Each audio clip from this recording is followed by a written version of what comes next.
आपको पता है पिछले साल से लेके अब तक ऑनलाइन एजुकेशन डिग्री में 170% का ग्रोथ हुआ है। Total number of 20 lakh students have enrolled in online and distance education. Now you can also become the part of edtech industry, but how? Our today's guest will tell you who my friend is the biggest example of the same. He started his own career from a canopy boy to the co-founder of College Vidya, a man who works 24/7. He is tall, handsome, and super energetic. Let us all welcome the COO of College Vidya, Mr. Rohit Gupta. Welcome, sir. So, sir, सबसे पहले तो आपके बारे में जानना चाहते हैं हम लोग कि आपका चाइल्डहुड ड्रीम क्या था and how did you and up in this edtech industry? Okay, thank you. मैं हमेशा से कंप्यूटर हार्डवेयर इंजीनियर बनना चाहता था पूजा, इलेक्ट्रॉनिकल हार्डवेयर इंजीनियर। कंप्यूटर से हमेशा से बहुत प्यार था, पर एनीवेज 11th में कोई बताने वाला नहीं था कि उसके लिए साइंस लेनी पड़ती है, तो मैंने कॉमर्स ले ली थी। तो फिर मैं उसके आगे कॉमर्स में अपना करियर बनाने चला गया। दिल्ली में रहते हुए सिर्फ एक ही यूनिवर्सिटी हमें पता होती थी, जो कि दिल्ली यूनिवर्सिटी थी। तो दिल्ली यूनिवर्सिटी के एक कॉलेज में साउथ दिल्ली में मैंने एडमिशन लिया। तो कॉलेज के दौरान ही कुछ एक्स्ट्रा इनकम करने के लिए मेरे कॉलेज के सामने ही एक कंप्यूटर इंस्टीट्यूट होता था, NIT नाम से।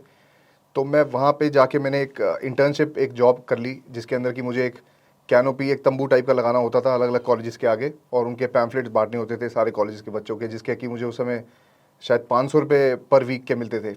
तो उस वहीं से स्टार्टिंग हुई एजुकेशन की, और धीरे धीरे फिर मैं एजुकेशन के अंदर ही एजुकेशन की तरफ ही चला जाता रहा। तो इस तरह मैंने अपना करियर जो है इंजीनियरिंग से एजुकेशन की तरफ शिफ्ट कर दिया, और ऐसे मैं एजुकेशन की तरफ आगे हुआ। तो सर फिर आपने ऐसे ही आप एक कैनोपी बॉय थे and then you started your career in this education industry.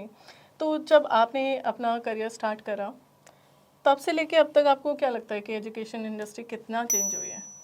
मैं सिर्फ एजुकेशन के बारे में नहीं बोलूँगा। इनफैक्ट जब हम सुबह उठते हैं, जिस तरीके से दूध आता था हमारे घर में आज से 20 साल पहले, उस तरह से आज दूध भी नहीं आता। दूध भी डिजिटली ही आता है। तो सिर्फ एजुकेशन नहीं, every thing has changed. Being born into 1980s, we have seen a lot of changes in this digital industry. जिस तरीके से उस समय पढ़ाई होती थी, हम लोग सीमित थे सिर्फ बुक्स की नॉलेज पे। हमें बुक्स मिलती थी और हमें हमारी टीचर मिलती थी, जो हमें दुनिया के बारे में बताती थी या सब्जेक्ट मैटर के बारे में बताती थी, सब्जेक्ट नॉलेज के बारे में बताती थी। इनफैक्ट आज के बच्चे तो अपने टीचर्स को कई बार रॉन्ग प्रूव कर देते हैं, क्योंकि उनके पास में गूगल, उनके पास में नॉलेज का एक बहुत बड़ा भंडार है, इंटरनेट। तो पढ़ाई का जो तरीका था उस समय, एजुकेशन का जो तरीका था, वो बहुत लिमिटेड था। आज वो, उसकी कोई लिमिट नहीं है, उसका कोई एंड नहीं है। एक बच्चा जिस चीज़ की भी नॉलेज लेना चाहता है वो आज ले सकता है, और वो लेता भी है। Inter disciplinary education system launch कर दिया है अब हमारी सरकार ने, जहाँ पे हम कॉमर्स भी पढ़ सकते हैं, साइंस भी पढ़ सकते हैं, एक सब्जेक्ट आर्ट्स का भी ले सकते हैं। तो जो जो मुझे पसंद है मैं वो पढ़ सकता हूँ, मैं वो ले सकता हूँ। तो सिर्फ एजुकेशन नहीं, एवरीथिंग हैज़ चेंज। और सर अब एजुकेशन की बात हुई तो फिर आपने सिर्फ ऑनलाइन एजुकेशन ही क्यों चुना? क्योंकि इंडस्ट्री में हम एटेक इंडस्ट्री की बात करें तो there are many other options, तो why did you choose online education only? See, मैंने भी जब आज से 15-16 साल पहले जब अपना करियर स्टार्ट किया था, तो क्लासरूम और बुक्स से ही एजुकेशन का जैसे पढ़ाई होती थी वैसे ही सिस्टम स्टार्ट किया था। तो जैसे कि अभी हमने पिछले क्वेश्चन में बात करी कि एजुकेशन सिस्टम कैसे चेंज हुआ, तो ऐसे ही हम लोग भी क्लासरूम ट्रेनिंग से ऑनलाइन ट्रेनिंग की तरफ जब मूव किए, तो बिजनेस के तरीके भी चेंज हुए।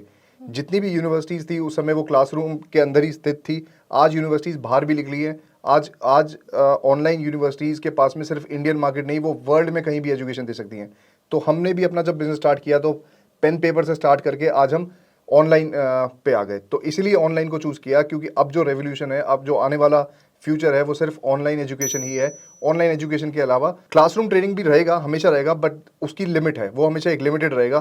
क्लास के अंदर अगर 100 बच्चों की सीट लगाई जा सकती है, तो वो 100 ही रहेगी। ऑनलाइन के अंदर इस 100 को आप मल्टीप्लाई कितने भी नंबर से कर दीजिए, कोई फ़र्क नहीं पड़ता है। बिल्कुल, मुझे भी ऐसे ही लगता है कि online education is the future, क्योंकि हर चीज़ तो अब ऑनलाइन ही होती है। सो सर, ये हायर एजुकेशन में कितने मोड्स ऑफ एजुकेशन है और इन सब की क्या वैल्यू है? आप प्लीज़ इसके बारे में थोड़ा इलैबोरेट करिए।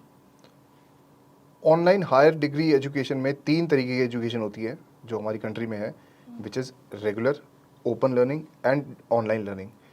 तो ओपन रेगुलर लर्निंग में there is a classroom training, जिसके अगेन में लिमिटेशन रहेगी, अगर इस कमरे में या इस हॉल के अंदर हमारे पास में 100 चेयर्स हैं, 100 सीटें हैं, तो हम 100 ही बच्चों को पढ़ा सकते हैं, वो कि हमारी रेगुलर में लिमिटेशन है। उसके बाद में रेगुलर एजुकेशन में हमेशा एक प्रॉब्लम रहती है कि उसकी फीसेस बहुत हाई रहती है, क्योंकि कॉलेजेस को भी अपने रेंटल्स को देखना होता है, कॉलेज के भी अपने खर्चे होते हैं, तो उनकी फीसेस हमेशा बहुत हाई रहती हैं। तो उसके लिए एक नई एजुकेशन आई थी which was open learning. Open learning के अंदर जो एक आसान चीज़ थी कि हमें कॉलेज पढ़ने नहीं जाना होता था, सिर्फ एग्ज़ाम देने जाना होता था। तो रेगुलर के बाद में ओपन स्टार्ट हुई, जिसके अंदर कि हमें एग्ज़ाम देने ही सिर्फ कॉलेज में जाना है। और अभी 3 साल पहले एक नया मोड लॉन्च हुआ, जो कि ऑनलाइन एजुकेशन लॉन्च हुआ। ऑनलाइन लर्निंग के अंदर हमें ना तो पढ़ने जाना है ना एग्ज़ाम देने जाना है, दोनों ही चीज़ें हमारी ऑनलाइन होगी। तो मार्केट साइज़ जो है वो ऑनलाइन का बहुत बड़ा है। मैं और आप दोनों के पास में नंबर्स भी नहीं होंगे लिखने को, इतना बड़ा नंबर है ऑनलाइन का।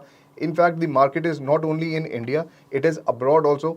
मैं एक एग्जांपल कई बार अपने पार्टनर्स को देता हूँ कि अगर आपके पास में बच्चे कुछ मार्स के या मून के भी आएंगे, चांद के या मार्स के भी आएंगे, और उनके पास में इंटरनेट अगर पहुँचा दिया लोगों ने, तो वहाँ के बच्चे भी आप एनरोल कर पाओगे। बच्चा वहाँ भी रह के ऑनलाइन पढ़ पाएगा और एग्ज़ाम भी दे पाएगा और डिग्री भी ले पाएगा अर्थ की यूनिवर्सिटी की। सो सर, यही एक रीज़न है कि आपने ऑनलाइन एजुकेशन को चुना, राइट? सिर्फ ये रीज़न नहीं था।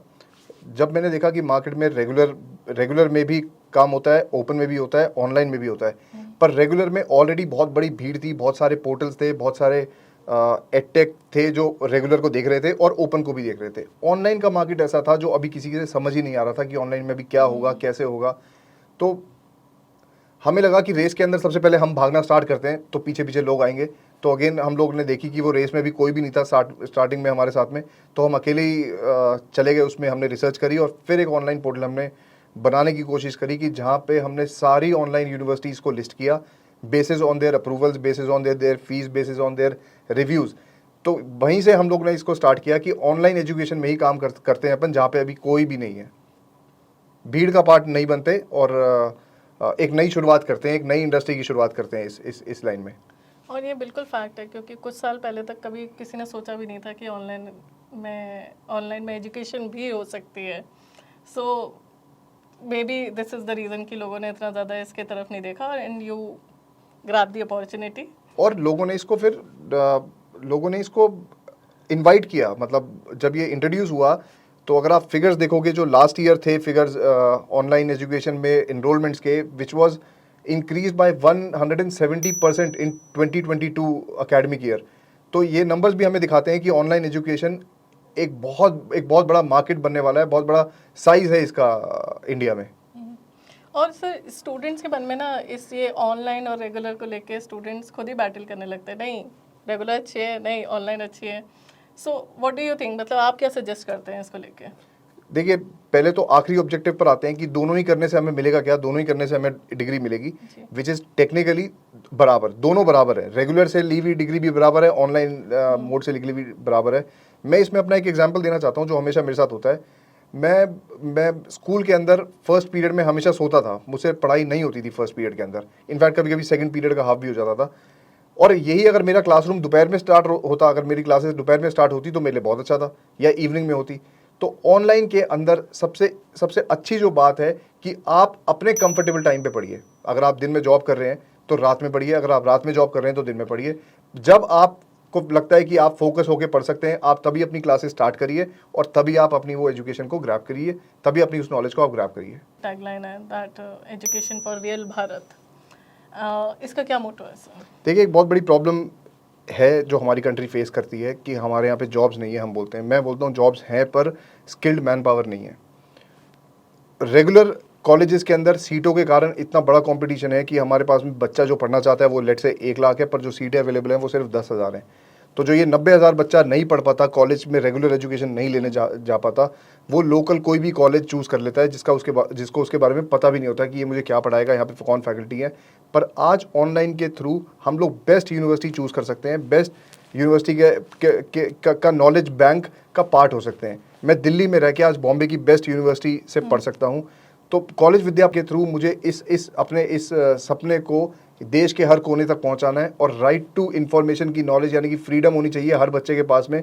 उसको पता होना चाहिए कि मैं भी उस रेगुलर की कॉलेज की फैकल्टी से पढ़ सकता हूं। और अब जब लोन्स की फैसिलिटी और अवेलेबल हो गई है बच्चों के लिए। एजुकेशन लोन्स अब हर देश के हर पार्ट में अवेलेबल हैं। तो रेगुलर से तो वैसे ही ऑनलाइन बहुत सस्ता है, और ऑनलाइन और भी सस्ता हो जाता है। आप उसको ईएमआई में पे कर सकते हो अपनी फीसेस को। कॉलेज विद्या मैंने इसका नाम क्यों रखा, ये जवाब देना इस तरह है कि मैंने अपने बच्चे का नाम ये क्यों रखा। तो कॉलेज विद्या दो नामों से बना है, कॉलेज और विद्या। कॉलेज यानी कि विद्या का मंदिर जहाँ पे मैं पढ़ने जाता हूँ, तो कॉलेजों की विद्या यानी कि कॉलेज के बारे में विद्या की कितने कॉलेजेस हैं, कौन से कॉलेजेस हैं, क्या क्या करवाते हैं। तो कॉलेजों की विद्या collegevidya.com, ये मतलब सारी इन्फॉर्मेशन अबाउट कॉलेजों की सारी इंफॉर्मेशन आपको मिल जाएगी एक ही पोर्टल पे, एक ही जगह पे। बिल्कुल। आई थिंक हमने सभी कन्फ्यूजन्स को क्लियर कर लिया है, एंड अगर स्टिल किसी को कुछ भी क्वेरीज होती है तो they can always ask us on our comment section, and thank you so much sir. Thank you.